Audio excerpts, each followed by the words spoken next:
Hello दोस्तों, आपका इस वीडियो में स्वागत है। तो हम एक्सरसाइज 2.1 कर रहे थे। उसके हमने 3 सवाल कर लिए थे और 3 सवाल आज की वीडियो में हम जानेंगे। आज की वीडियो में बात करेंगे आगे के सवालों के बारे में। तो देखिए, बहुत दिनों से जो वीडियोज नहीं आ रहे हैं, लेकिन अब वीडियोज कंटिन्यू आएंगे। तो अब एक्सरसाइज करने के लिए तैयार हो जाएगी। और एक बात मैं आपको बता दूं कि ये 2.1 प्रश्नावली है। पिछली वीडियो में जो वो पिक्चर है वो लगाना हम याद नहीं रहा था, तो इस वीडियो में जरूर आपको पिक्चर मिलेगी इस प्रकार की कि इस तरफ क्वेश्चन देखे। तो पिछली वीडियो का काम चला लेना कि अपनी बुक में देख लेना क्वेश्चन। वैसे मैं रीड तो कर ही देता हूं। तो देखिए 2.1 अब हमारा फोर्थ क्वेश्चन, हमारा कौन सा क्वेश्चन होगा? Fourth question. तो देखिए, बतलाइए कि मैं एक बार इसे रीड कर देता हूं। तो देखिए, इसमें आपको दिया हुआ है, बतलाइए कि निम्नलिखित कथनों में से प्रत्येक सत्य है अथवा असत्य है। यदि कथन असत्य हैं तो दिए गए कथन को सही बनाकर लिखिए। हमें ये जांच करनी है इस सवाल में कि जो हमें सवाल और आंसर दिया हुआ है वो दोनों सही है या गलत है। सवाल को तो हम चेक नहीं कर सकते, हम करेंगे आंसर को चेक। जो सवाल का आंसर है वो सही है या नहीं है। सही है तो हमें सत्य लिख देना है, और यदि असत्य है, यदि सही नहीं है तो हमें सही कर लिखना है। और यदि आपने अभी तक हमारे वीडियो को लाइक नहीं किया है तो लाइक कर दीजिए यदि आपको पसंद आए तो। और यदि आपको इनने चैनल को भी अभी तक सब्सक्राइब नहीं किया तो चैनल को सब्सक्राइब कर दीजिए और बेल आइकन को भी प्रेस कर लीजिए, जिससे आपके पास हमारे जो चैनल के वीडियोज है वो सबसे पहले उनकी नोटिफिकेशन आप तक पहुंचे। तो हम शुरू करते हैं। तो देखिए, फोर्थ में पहला जांच करने के लिए दिया हुआ है, यदि P बराबर हमको दिया हुआ है M, N, इसके अवयव, और Q है हमारा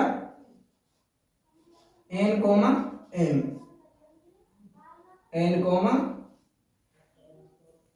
M, तो P इंटू Q क्या होगा? तो हम अभी देख लेते हैं P इंटू Q क्या होगा। P और Q का कार्तीय गुणन, P और Q का कार्तीय गुणन। तो देखिए, P और Q का कार्तीय गुणन होगा हमारा M का पहले N के साथ, पहले ब्रैकेट, फिर M का N के साथ कॉमा, फिर M का M के साथ, ये जो M और M कोमा N है, ये जो ब्रैकेट में बंद है, ये इसका एक समुच्चय है, पूरा ही एक समुच्चय। यदि इसे M ही कह दें तो ये इसका जो है अवयव नहीं होगा, समुच्चय नहीं, सॉरी, इसे कहेंगे हम अवयव। ये P इंटू Q का एक अवयव है। यदि हम खाली M कहें या खाली N कहें तो इसके अवयव नहीं है। M का N के साथ हो गया, M का M के साथ, और N का आप करेंगे N के साथ, N, N का M के साथ, N, M। तो देखिए, ये आपका हो जाएगा P इंटू Q, P और Q का कार्तीय गुणन। तो देख लेते हैं इसमें क्या दिया हुआ है। तो इसमें दिया हुआ है P, इसके अवयव बता रहा हूं मैं। पहला अवयव है इसका M, N। ये जो ब्रैकेट है वो लगाना जरूरी है, इसलिए मैं अवयव बता रहा हूं। M, N ये दिया हुआ है, और N, M ये दिया हुआ है। ये दोनों बीच के नहीं दिए हुए हैं, इसलिए ये जो कथन है वो असत्य है। लेकिन आपको असत्य नहीं लिखना, असत्य नहीं लिखना, आपको इसे सही कर कर लिखना है। तो अब P ऐसे ही आप कर सकते हो सवाल को हल कि P और Q का कार्तीय P इंटू क्यू, ये आप आगे लिख दोगे, P और Q का कार्तीय गुणन कर दोगे तो आपको पूरे नंबर मिलेंगे। और सेकंड कथन देख लेते हैं। तो दूसरा कथन है हमारा, यदि A और B अरिक्त समुच्चय हैं तो A और B का कार्तीय गुणन क्रमिक युग्मों x y का एक अरिक्त समुच्चय इस प्रकार कि x बिलोंग टू A तथा y बिलोंग्स टू B।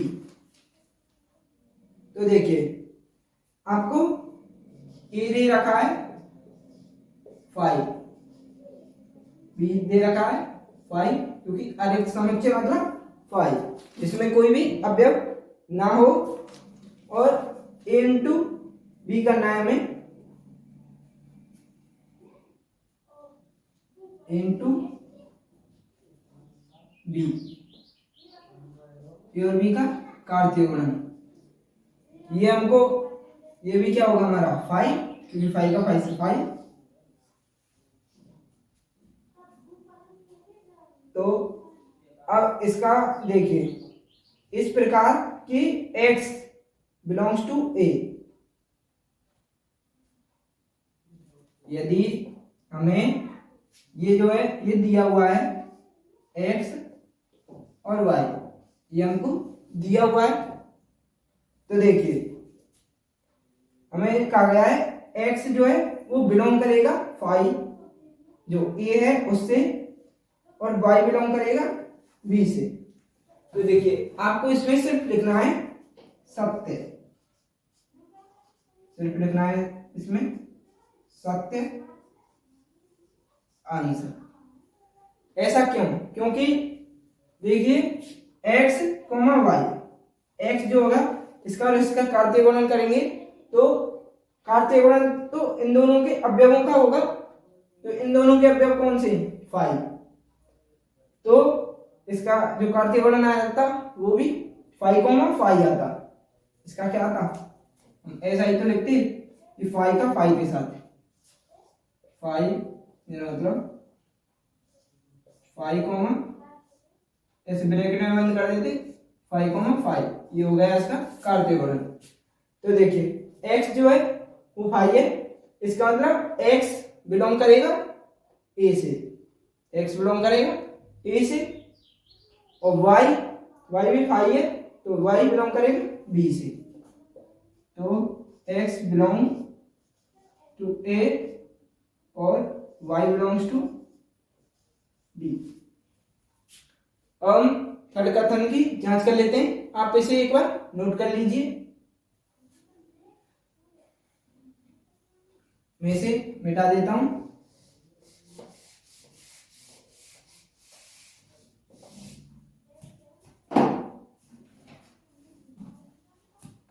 तो हमारा तीसरा कथन दिया हुआ है हमको,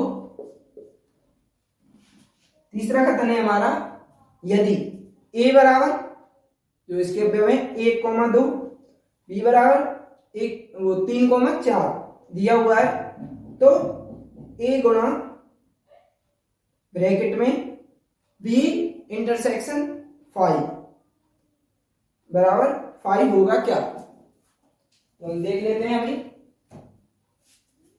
A बराबर हमको दिया हुआ है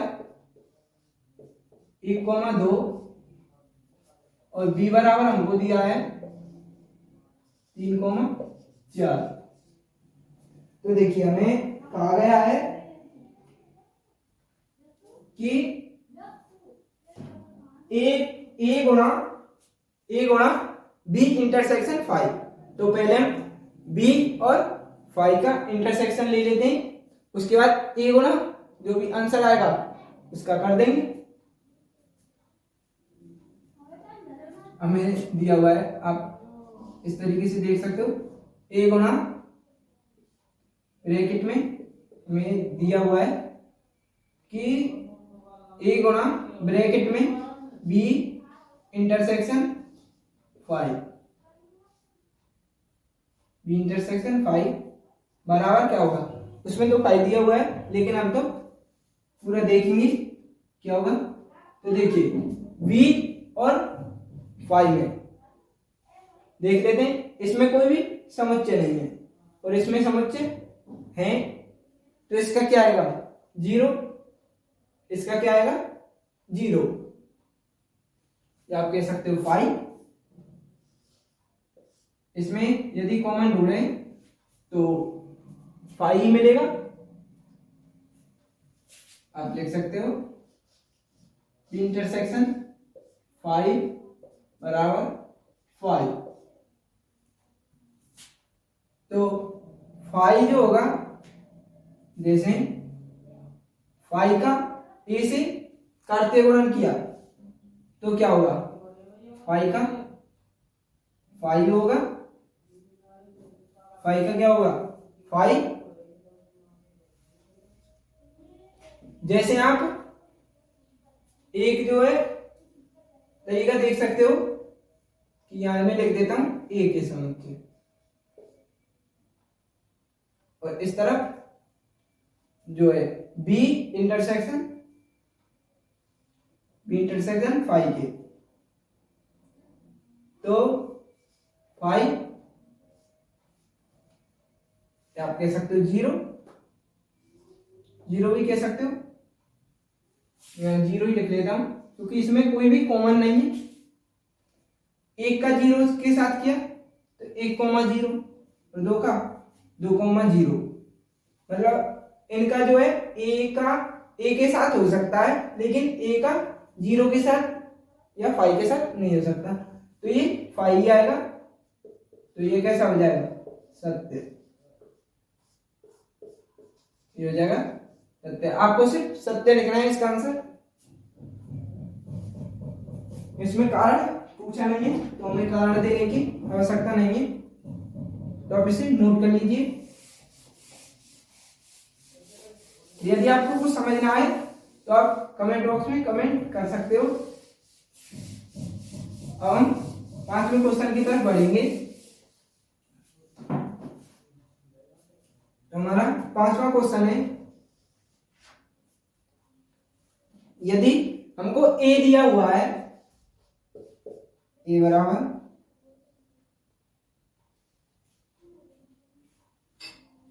पहले वाले में देखिए, पहले बारे में यदि आपको थोड़ा सा भी डाउट हो तो मैं आपको एक और बात बता देता हूं कि यदि हमको एक तरफ दिए हुए हैं 1,2, दूसरी तरफ फाइव था, आप उसे जीरो मत लिखना, फाइव लिखना।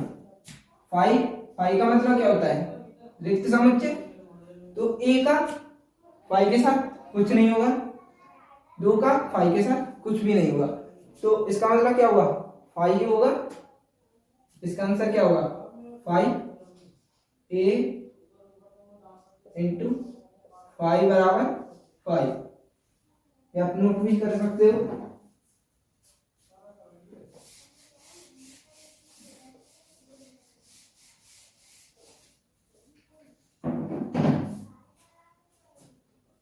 तो देखिए ए हमको पांचवें क्वेश्चन में दिया हुआ है -1,1।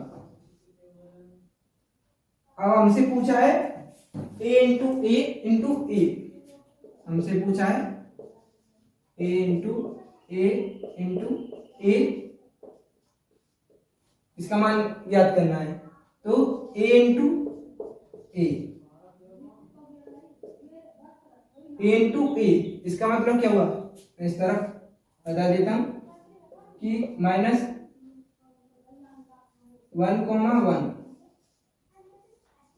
-1,1, तो -1 के साथ पहले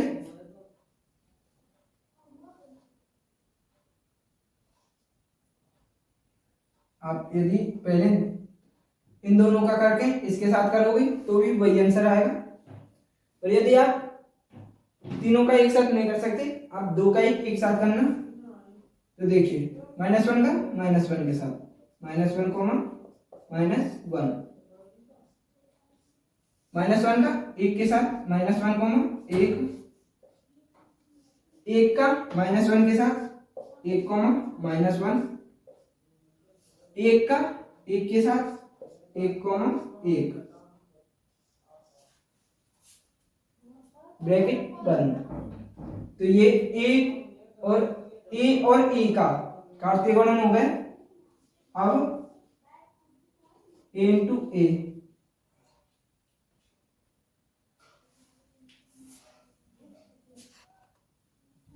जो लाइट है वो जा चुकी है, तो हम अभी सिर्फ इस सवाल को ही कर लेते हैं।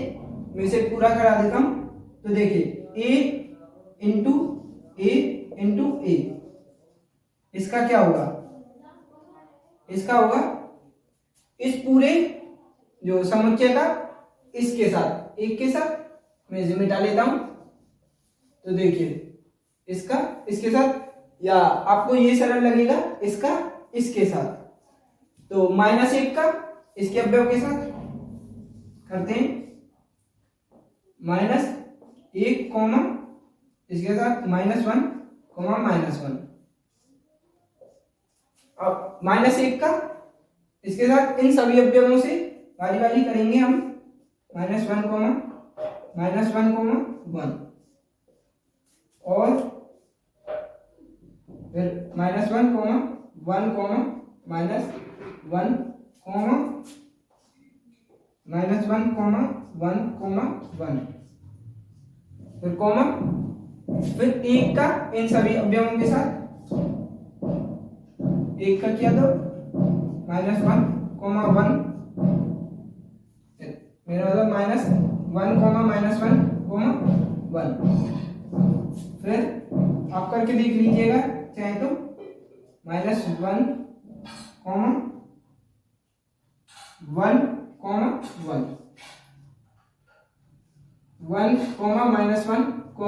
-1,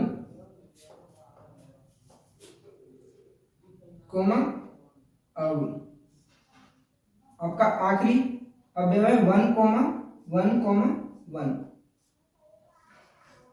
जो ब्रैकेट है वो बंद हो गए। आप इसे एक बार नोट कर लीजिए, आप इसे एक बार नोट कर लीजिए, ये आपको दिख रहा हो तो।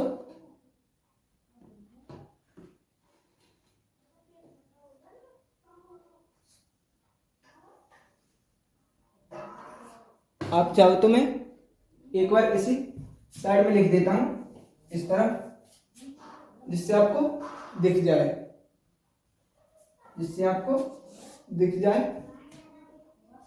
कि 1, 1, 1, इसे ब्रैकेट बंद। तो इसे आप नोट कर लीजिए। आज के वीडियो को हम यहीं समाप्त करते हैं, क्योंकि लाइट जा चुकी है।